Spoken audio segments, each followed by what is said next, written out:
just some context again. I always talk about context and the way these relationships sort of work. With Susan, I've known Susan for a few years, spends a lot of time talking to government, so has the patience of a saint, I would imagine, when it comes to doing a lot of this work. I look forward to hearing you extract from this panel. This is basically a forward acting panel. And early in the day we talked about forward leaning. This is forward acting. This is what the future of payments and banking and processing looks like. So without any pressure at all, I'll let you tell people what the future looks like. Yeah, thanks for that, Steve. I think I might just be a sucker for punishment, to be fair, but we'll see. So there's only the four of us today. Carolyn was unwell this morning, so I thought I'd come join you here on the chairs as opposed to stand away there in the corner. The panel, the changing face of finance. It says everything and it says nothing, which I've got to tell you as a management consultant puts me in my sweet spot. So we can take this conversation wherever we want to and we'll still be well within the topic, I think. I think Christian's given us a great introduction, which was awesome, well planned. And so I thought what I would do, we have a very short amount of time and I'm going to try not to run over time. So I might kick off by asking you the first question. So before we face the future, we need to acknowledge the present and where we are. So first question to you is, how has blockchain in its current incarnation impacted either your industry or impacted the Australian industry from your perspective? And I might start in the middle with Steve, because he thought sitting in the middle would give him an easy start. Thank you very much. Good afternoon, everyone. Banking, we've been slow adopters, like we are in a lot of things with the blockchain ecosystem. That will change. All the talk today about regulation and that we're reading about, the more certainty that we can give players like banks, like international participants, the better. In Volt's case, we are very supportive of the blockchain ecosystem, and a couple of quick use cases. Most of our customers will come from businesses who want to offer bank accounts and payment solutions to their customers, and it's something called banking as a service. It's the next iteration of banking business models, and one of our first partners is BTC Markets, the large digital currency exchange. We offer banking to the corporate, to their traders, instant payments, benefit of the $250,000 government guarantee and the like. And in Volt's case, we acquire more customers than we could if we were a typical direct-to-market bank. So that's going really well. We also have built a funky solution for the mortgage world, but I've never talked about it until now, apart from inside Volt, and I'll still keep it pretty much under lock and key, but it's built on the local innovative blockchain Red Belly, and I think it will shake up the mortgage securitisation market, which is huge in Australia. We're starting building a bank, Susan, so we'll build that and then we'll come out and show that, but I think the industry will get there in time. That is a lot to unpack right up front. Thank you for that. Wow. Cath? Hi everyone, Cath Whitaker from SelfWorth. In case you don't know SelfWorth, so we are a wealth management platform that is online, currently fourth largest in Australia with $8 billion worth of asset value on our platform. So in terms of how blockchain has impacted our industry already, the very obvious answer is the addition of the new asset types, i.e. crypto and NFT. And as we heard from the discussion on superannuation before, there's also, there is obviously a concern in terms of the speculative nature of crypto and NFT.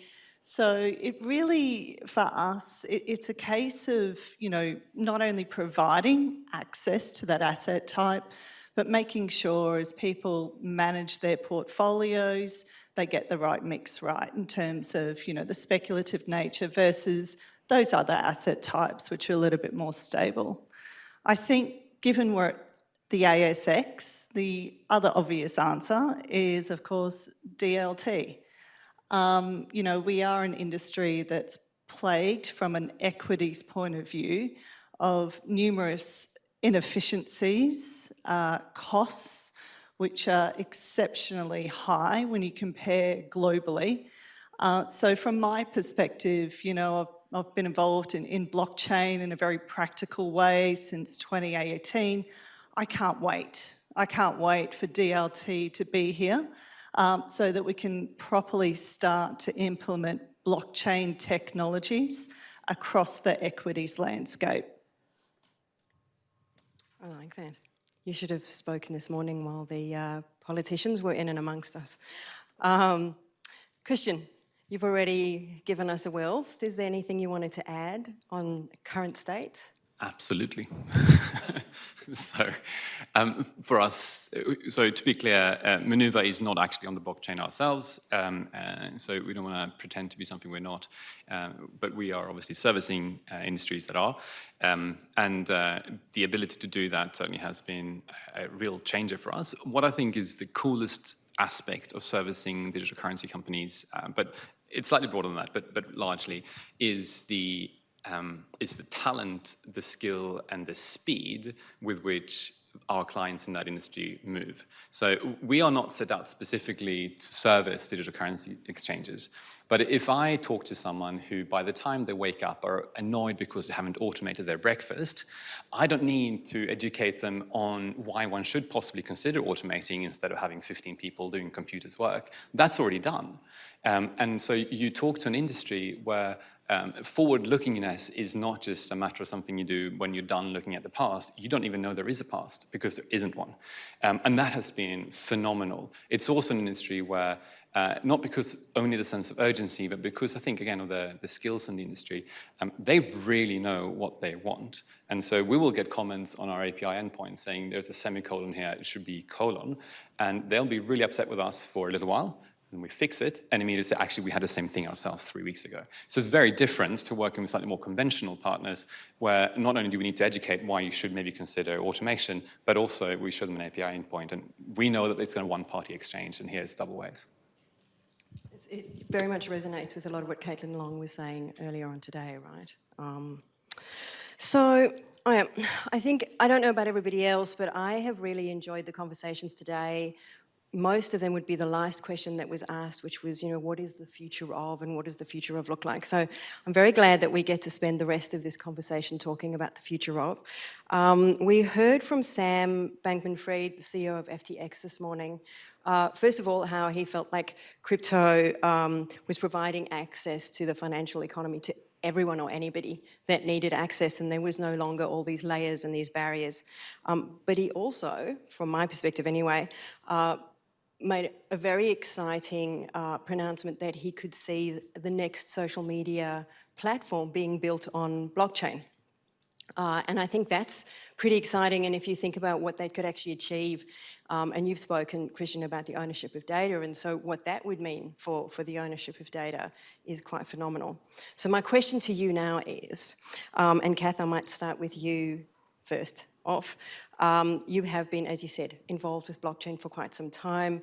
You were involved with one of the first commercialised insurance use cases, very exciting, in the USA. So what do you see in the next 2 to 3 years that's on the horizon that's coming? What is the future in your perspective? Yeah, and I think, and just to add more colour to that, so yeah, I did lead the team.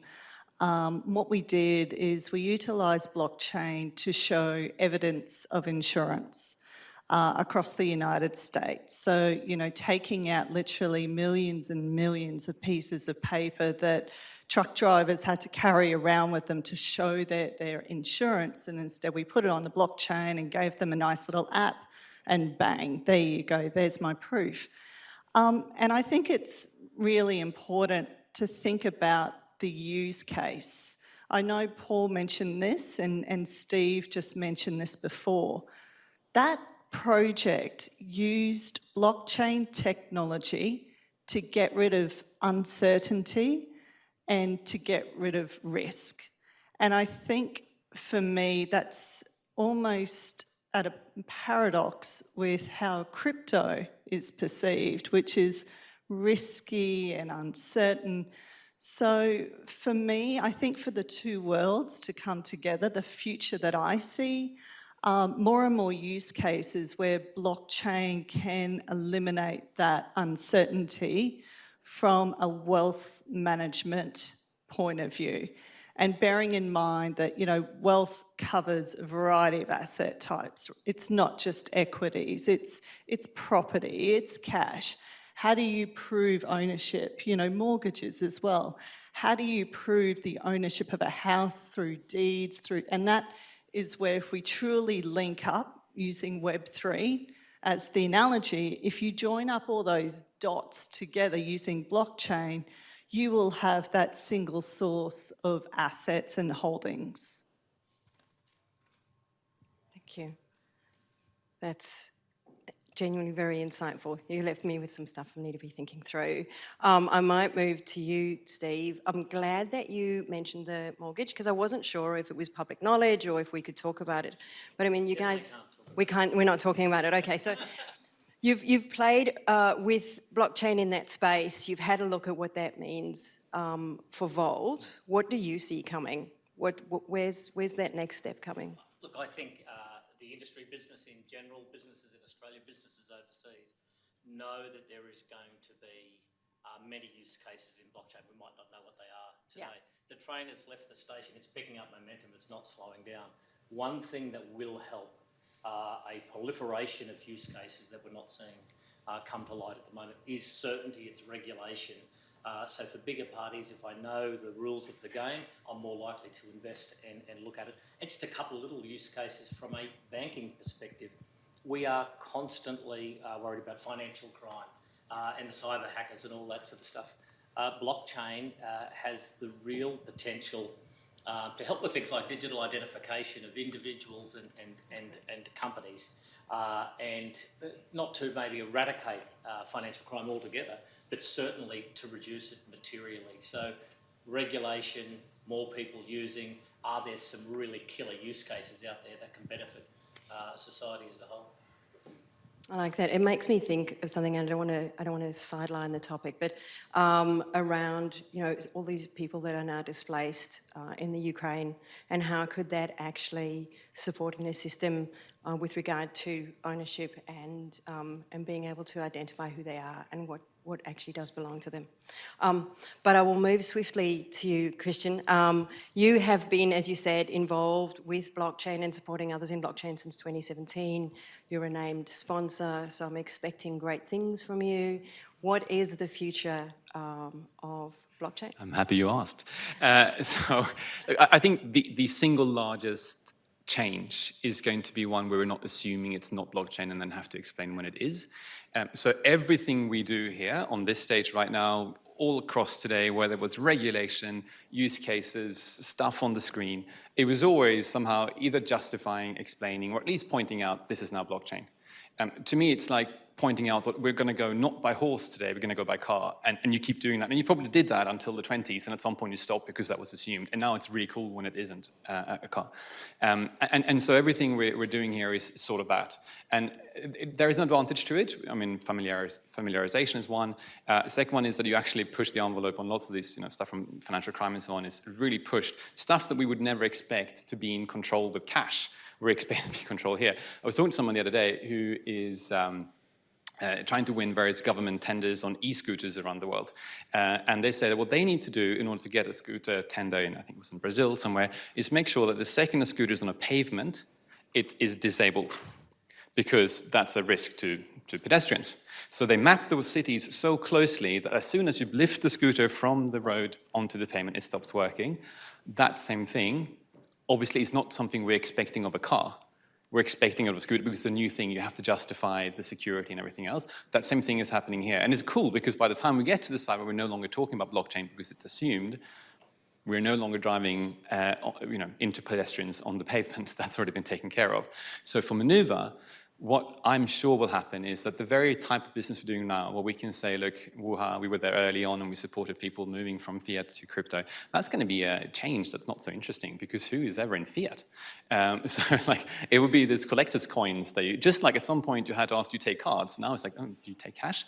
It would be the same thing. So I'm convinced that our business model will change profoundly by virtue of fiat being probably less and less relevant. And I'm not going to be messianic about it to say it's happening tomorrow, but it probably will happen at some point, as long as the use cases are strong enough and the technology can support it. Thank you. That's great and an awesome roundup. So, again, looking back at today and what a lot of people have said, I think Caitlin Long was talking about how fast everything was moving. I heard Anthony Jones talk about the fact that sort of corporate financial services Australia really needs to start having a crypto and a blockchain strategy. But if you look and you listen to all of that, we realise that it starts speaking to changing the way that people think, changing the way that they behave, and the way that they approach problems. So this was when we caught up the other day, this became a really big discussion and quite a hot topic. So I'm going to drop it somewhere in the middle between the three of you and see how you go. The question I have is, what attitude, cultural behaviour or changes do you think we need in corporate Australia today to actually be able to adapt to the changes that are coming? Perhaps if I go, yep, okay. For me, it's certainly not a case of we need regulation to change. No. Businesses change when they see true value from something. And so again, I go back to the use cases. Why use blockchain to solve a particular problem? I've seen blockchain used almost as a glorified document management system or overcomplicate an existing process. Instead, it will only change when truly using blockchain makes things better, makes more money, de-risks it, costs less, better for the environment. Until that happens, people won't understand the why. And so the sooner that we get to that and start communicating the benefits of the end result, rather than use blockchain, that's when we're going to see the massive change happen in corporate Australia. So I get that, and I agree with you. A lot of what we do in the consulting space is not talk about blockchain. We talk about what we're trying to achieve and don't worry about what the technology is or the underlying principles. But my counter to that is the number of people that are like, but it was working before. Like, it's always worked this way. It's always worked fine. Like, why, I am, and I don't want to point at any one industry, but I am a large corporate. Our industry is fine. We are still making money. Why? Why would I need to change? Why do I need to do anything differently? Banking is the best example. I'm not sure that's who you were hinting at. I'm glad that you're the one that's saying it. Yeah, let me take on the role of banks. So banks are fundamentally risk managers. They raise deposits at this rate and they lend them out as mortgages and business loans at this rate. They have to pick the right horses who make sure they pay back and the like. And one risk management techniques the banks employ and do other businesses from time to time is they simply avoid risks. If they don't understand them, and I've got all these other remediation and regulatory issues going on, I just don't want to know. Don't tell me about it. So they won't get to adopt the benefits of the blockchain world if they continue to say, I'm not interested. So they do need to take the time to understand both the risks and the opportunities and the benefits, work that out within their own risk appetite and get to know it. But just avoiding it, the train has left the station. If you're acting as a steward for your shareholders, you should be understanding what blockchain is and the risks and the opportunities with it. He's like an enforcer today. You're supposed to be the integrator. You're supposed to be integrating us. Sauron is approaching the stage. If I don't see him, it didn't happen. And we can all hear his footsteps. I think there are lots of boundaries that are being if not eliminated entirely, at least fading slightly.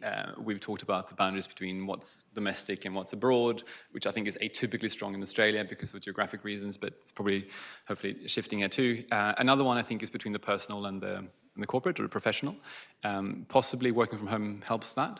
So I think as individuals, we have come to assume money will move immediately, for instance. We have come to assume there are lots of things that can happen as a consumer, and we see it with Monoova. I'm talking payments, but I'm sure it applies more broadly. You start wondering, why can I do these things as a private individual, but when I go to my office, I run payment runs once a week, and like I need to put the steam engine on first, and someone flies a kite with a key, and then maybe money shows up 7 days later.